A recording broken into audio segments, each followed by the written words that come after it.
네, 저는 오늘 기재부 감사원, 그다음에 행안부, 법무부, 문체부, 가능하면 이제 문체부 장관님께까지 질의를 해보겠습니다. 먼저 전체적으로 오늘 논의하는 과정 관련해서 저는 이런 말씀 좀 드리고 싶습니다. 특히 감사원장님이나 이제 기재부에서 정부의 예산안에 대한 국회와의 심의 과정에서 좀 일방주의가 있고 이건 좀 가급적 개선했으면 좋겠다라는 말씀을 계속 드렸습니다. 예산안의 편성 과정에서도 이제 몇 가지 의견들과 자료 공유 또는 소통이 필요한데 그게 과연 제대로 됐는가에 대한 고민들과 우리 국회에서 이제 비판들이 있습니다. 그리고 세수 결손의 대응 과정에서의 정부의 일방주의가 있었다라는 지적을 저는 계속했습니다. 특히 기재부에 대한 문제 제기를 제가 많이 했었습니다. 예산안의 집행 과정에서 기금 돌려막기 등등이 여러 가지 문제 지적이었고요. 그다음 세출 예산안에 대해서 지금 심의하는 과정에서도 몇 가지 이야기 되는데 그제 이 경제 분야 이야기했던 것 중에서 오늘 또 다시 반복되는 거 저도 잠깐만 하나 더 말씀드리고 넘어가겠습니다. 비공개 예산 관련된 겁니다. 앞서 허영 의원께서도 이야기하시면서 내년 특활비성 예산이 약 2조 1,232억 원 정도 된다고 추계를 하면서 이게 이제 계속 증가되고 또 이 규모가 적절하냐, 어떻게 하면은 이걸 심사할 거냐에 대한 이야기를 했었습니다. 이 논의의 초점은 국정원이든 또는 국방부, 경찰청, 법무부, 대통령실에서 이제 사용하고 있는 특활비든 또는 국가보안과 관련된 어떤 보안 비용이든 간에 그런 것들이 사회적으로 필요하고 또 불가피하고 또 상당히 이해해야 될 부분도 있다고 봅니다. 그런 유연성을 부정하는 건 아닙니다. 그러나 어떤 총액을 승인을 받았으면 그 승인 받은 것 범위 내에서 차후에 검증과 토론이 가능할 수 있어야 되고 그 검증 과정에서 정부가 적극적인 소명과 해명 내지는 설득이 필요한 거지 않습니까? 그런데 결산 과정에서부터 지금까지 그런 게 안 됐지 않습니까? 그렇다면 신뢰가 서로 깨진 거죠. 그리고 그 상황 속에서 이 내년도 예산안에 대해서 이건 감액해야 된다 또는 조정해야 된다 그런 이야기가 나오는 게 불가피합니다. 지금까지 많은 논의 중에 이 흐름들이 좀 있다고 봅니다. 여기에서 국회가 과다하게 하면 국민들로부터 저희들이 비판을 받을 것이고 반대로 정부의 그 설득과 소명이 부족하다 보면은 이 삭감 과정들이 정당화될 것입니다. 그런데 이 과정에서 과연 정부가 제대로 소명하고 같이 설득하고 했는가 그거 한번 좀 묻고 싶습니다. 함께 이 부분에 대해서 고민해봐야 한다 이런 겁니다. 주로 많은 부분들이 그 절차적인 문제 내지는 어떤 사생활 보호 또는 이제 기밀 이런데 실제 개인정보보호 알 권리 차원에서 법원에서 일반 국민이 문제 제기하고 공개되는 범위들이 많이 있습니다. 근데 그런 자료마저도 국회에서도 공개를 안 하는 또는 늑장 공개를 하는 이런 건 부적절하다 이런 말씀을 드리고 두 번째로 국회에서 심의하는 과정은 국가 기밀이라도 볼 수 있어야 되고 함께 상의해야 됩니다. 그리고 그런 것들이 보안에 문제가 있다면 정보에서 다루듯이 예결소위에서도 다룰 수 있어야 된다라는 생각이 저는 공감을 합니다. 그리고 이런 점에 있어서 기재부에서도 같이 제도의 진화를 함께 모색해야 한다 이렇게 봅니다. 그리고 서로가 그 점에 대해서 충분한 숙고를 해야 그 다음 단계로 갈 수 있다고 봅니다. 최근에 나온 것 중에 좀 저도 독특하다고 생각한 게 법무부 특활비 명목으로 나오는 것 중에 특활비 정보보안비가 있는데 2023년에는 특활비만 183억 원, 근데 24년도에는 정보보안비가 42억 원, 내년 예산에는 116억 원, 특활비는 80억. 오히려 이제 법무부에서 갑자기 국정원 일을 대신하는가 이런 느낌 들 정도로 구조가 바뀝니다. 그러면 이것에 대해서는 그동안 특활비 감액에 대한 대응 과정에서 미리 이런 식으로 대응하는 거 아니냐, 이제 국회랑 계속 논쟁하겠다는 거 아니냐 이런 느낌이 듭니다. 예, 일단 문제 제기가 제가 드립니다. 국방부에서도 특수활동비가 있고 또 정보보안비 명목으로 또 바뀌는 게 있습니다.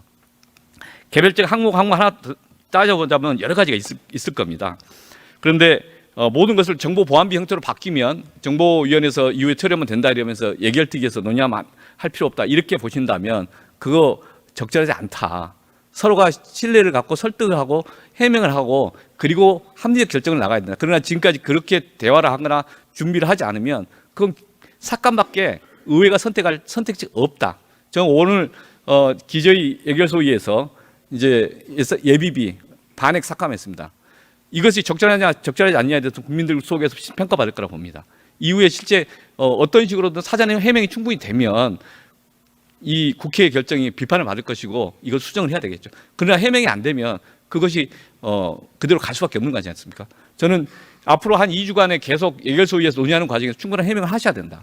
그리고 그 속에서 서로가 이후에 건전한 이후에 예산안의 내용들을 보충해야 되는 거 아닌가 싶습니다. 지금까지 여전히 일반 국민들 시민단체에서 이야기하는 것 중에서 국정원의 특활비 횡령 사건에 전 국정원장 3분이 이게 유죄 판결 받았던 사건들, 그다음에 검찰의 특활비 떡값 사건들, 이게 다 그냥 일상적인 상식이 되어 있습니다.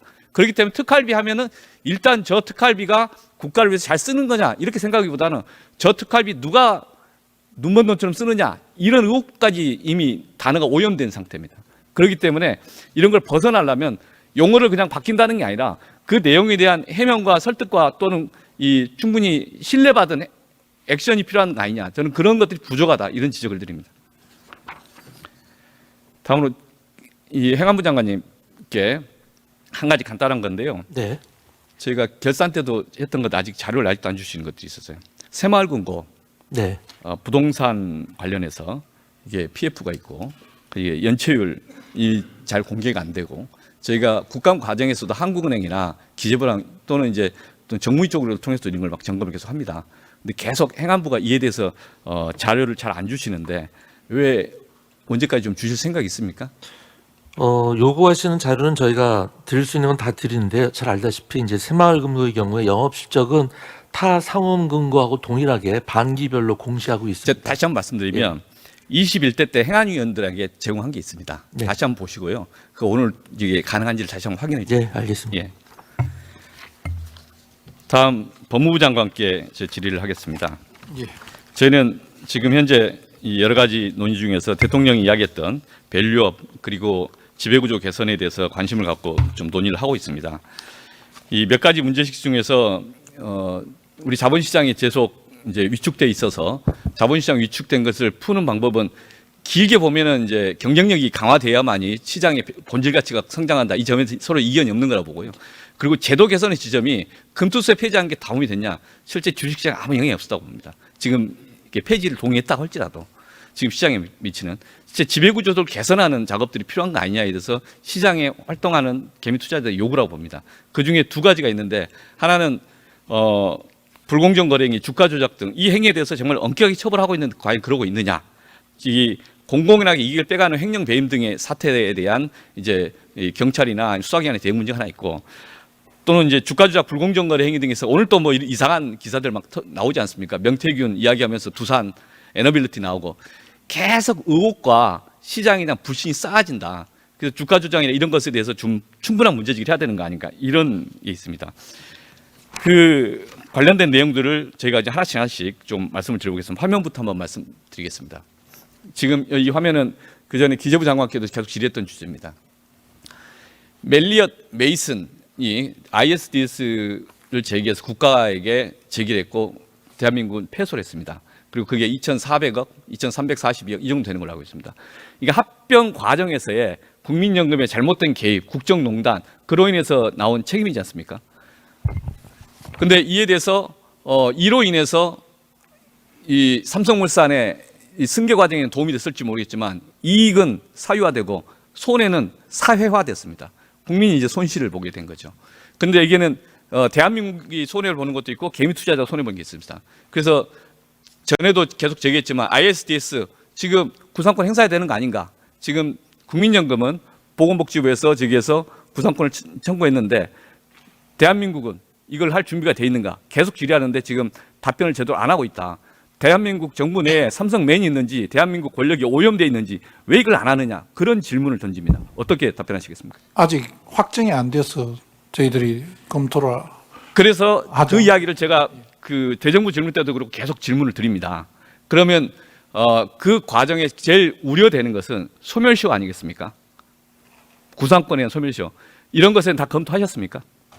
지금 검토하셨습니까?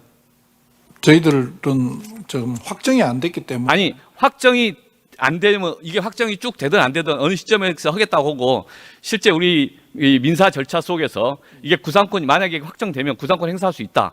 그런데 그 시점에서 소멸시효 지났다 이렇게 말씀하면 안 되기 때문에 그 점에 대해서 지난 수개월 동안 검토해 보셨냐 이 말씀을 계속 드리는 겁니다. 아직도 대한민국 법무부 장관은 구상권 행사의 소멸시효에 대해서 검토도 안 해봤다 이렇게 지금 답변하시는 건데 그게 맞냐? 뭐 이상하지 않습니까? 제가 보고는 받은 바 없습니다만 검토가 돼 있을 거라고 봅니다. 아니 그러니까 이거 부분에서 이따가 다시 보충 질의할 때까지 검토됐는지 여부를 답변해 주십시오. 말씀드리겠습니다. 예. 다음 페이지에 밸류업에 관한 것입니다. 대한민국의 밸류업은 일본 거를 많이 제도적으로 수용을 하면서 하는 거라고 제가 들었습니다. 그 일본 밸류업을 이야기하면서 나오는 것들이 올해 1월 달에 2월 달에 유관기관 합동 회의를 통해서 저렇게 나왔습니다. 자본시장 선진화의 주요 과제. 주된 내용은 지배구조 개선이고 또 하나는 경영의 관행을 투자자 입장에서 바꾸도록 하자 이런 것이었습니다. 근데 지금 남는 것은 뭐 세법 개정만 딱 나와 있어서 문제인데 저 안에 내용의 기업 부분에 제3항 소액주주 권익 보호를 위한 상법 개정이 들어가 있습니다. 이 보고에 대해서 받아보신 적 있습니까? 예. 그러면은 이 내용에 대해 준비하고 있습니까? 저희들이 정부에서 코리아 디스카운트 해소하기 위해서 여러 가지 노력을 해야 한다. 그중에 주주도 보호해야 한다는 점에 대해서는 공감하고 있고 그 실효적인 방안이 어떤 것이 있을까 다각도로 연구하고 국회에서 논의가 되면 지원할 준비를 하고 있습니다. 11월 달입니다. 2월 달에 저게 나온 겁니다.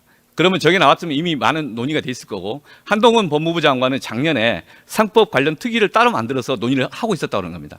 근데 결과가 없어요 지금까지. 그래서 말만 구조개혁, 말만 지배구조개혁이 실제는 이 밸류업 할 마음이 없다. 이런 비판에 대해서 진정성 있게 이 준비를 하려고 하는 겁니까? 지금 저희들 법무실에서 많은 노력을 하고 있는 것으로 보고를 받았습니다. 예, 그게 이제 언제냐의 문제가 여전히 있습니다. 실제 의지를 표명하는 것과 행동이 전혀 뒷받침되지 않는다면 결국은 안 하겠다는 의지를 간접적으로 표명하는 것이다 이런 말씀입니다. 다음 페이지. 자본시장 관련해서 불공정 거래 행위에 대해서 여러 가지 문제되는 것들 중에 하나가 이 공소시효 문제입니다. 통상 심리 기간이 약 2년 정도 걸린답니다. 자본시장 관련된 이 불공정 거래 행위에 대해서 일반 경찰 사건은 한 2달이면 된다는 겁니다. 그래서 이 공소시효 좀 연장하자라고 제가 법안을 발의했습니다. 지금 통상 한 10년씩 되는 것 같은데 한 30년씩 해서 형량도 높이고 지금 제가 발의된 건 공소시효만 연장하는 건데 어떻게 생각하십니까?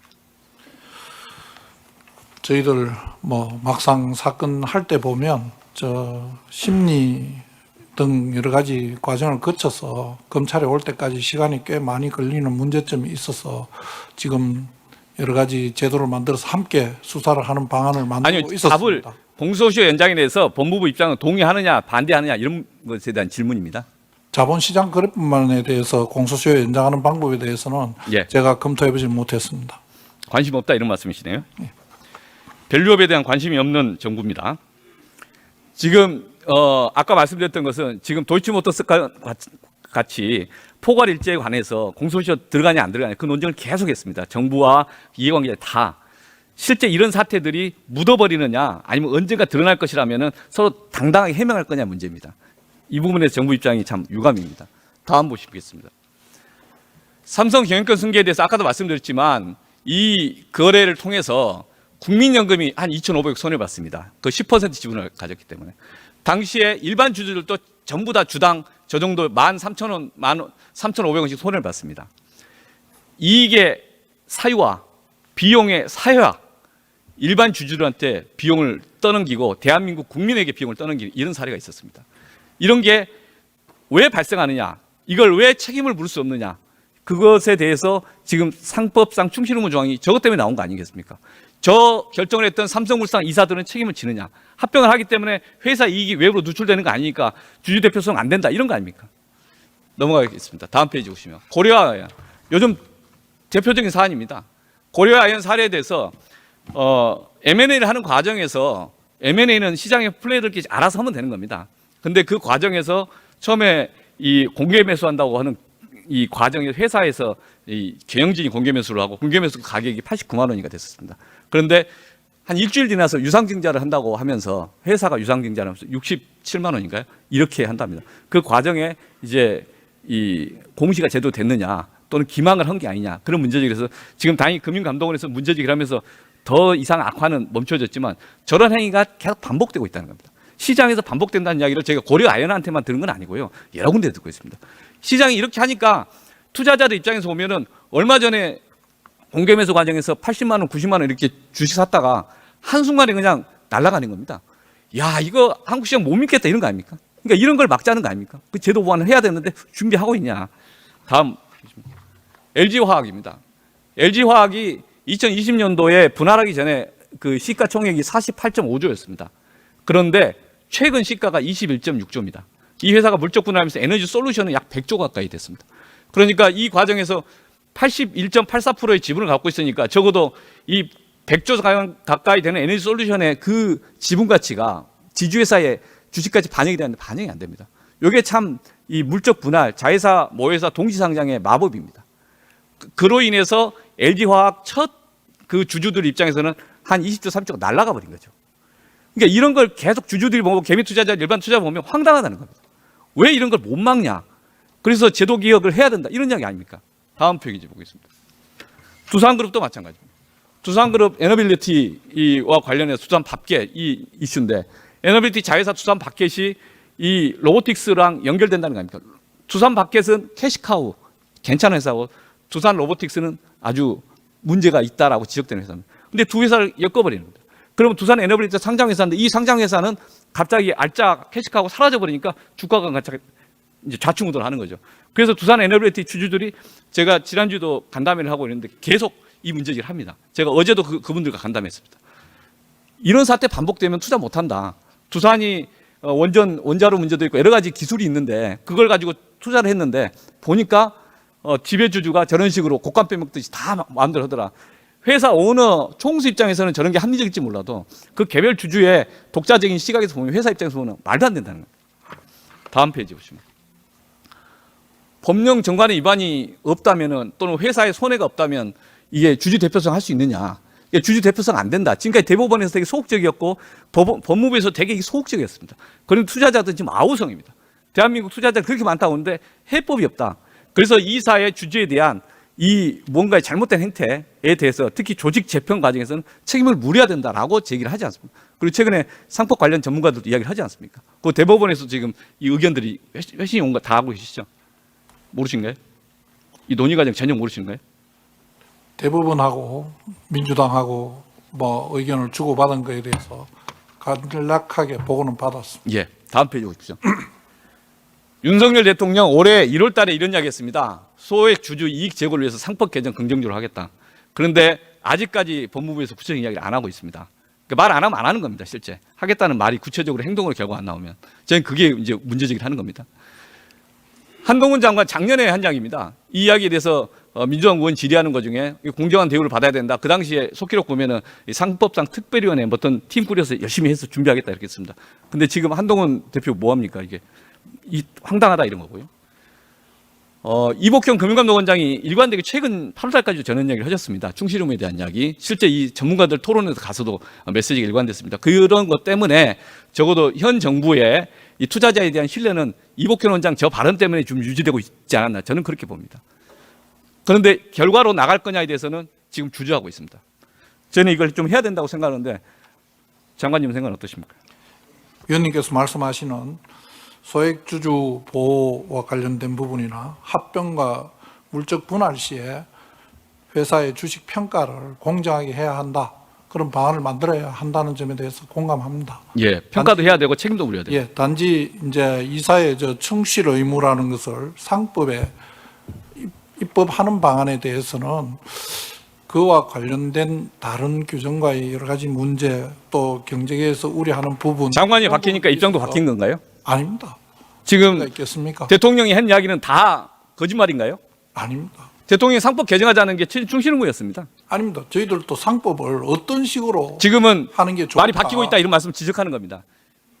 밸류업 이야기해놓고 실제 알맹이 빼고 안 하겠다 이러면 이 말의 신뢰성, 정부의 신뢰성 다 무너지는 겁니다. 그렇지 않습니다. 아까 말씀하신 내용 중에 제가 일부분은 다음 페이지 보겠습니다. 상법이 아닌 예. 자본시장법으로 해결할 부분. 요 조항이 상법 개정안에 대해서 작년 21대 국회, 22대 국회 나온 것에 대해서 이제 법원에 질의했고 질의에 대한 이제 회신이 온 겁니다. 그 내용의 취지가 공감한다 이렇게 나온 겁니다. 뭐 법원의 입장이 어떤지는 모르겠습니다. 법원이 뭐 정부 법안을 제안하는 기관은 아닌 것 같고 그 법원의 의견이 민주당이 왜 저런 의견을 냈는지는 저희들이 이해는 하기 어렵지만은 저 충실 의무 내지는 이사들의 주주에 대한 직접 의무를 바로 규정했을 때에 생길 수 있는 여러 가지 문제점들을 저희들 대법원의 문구에 대해서 직접 검토해 보신 적 있습니까?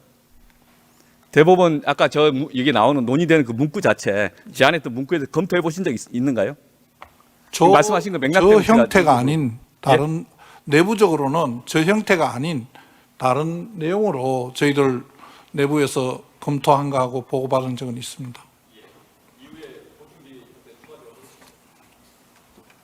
네, 오기영 의원님 수고하셨습니다.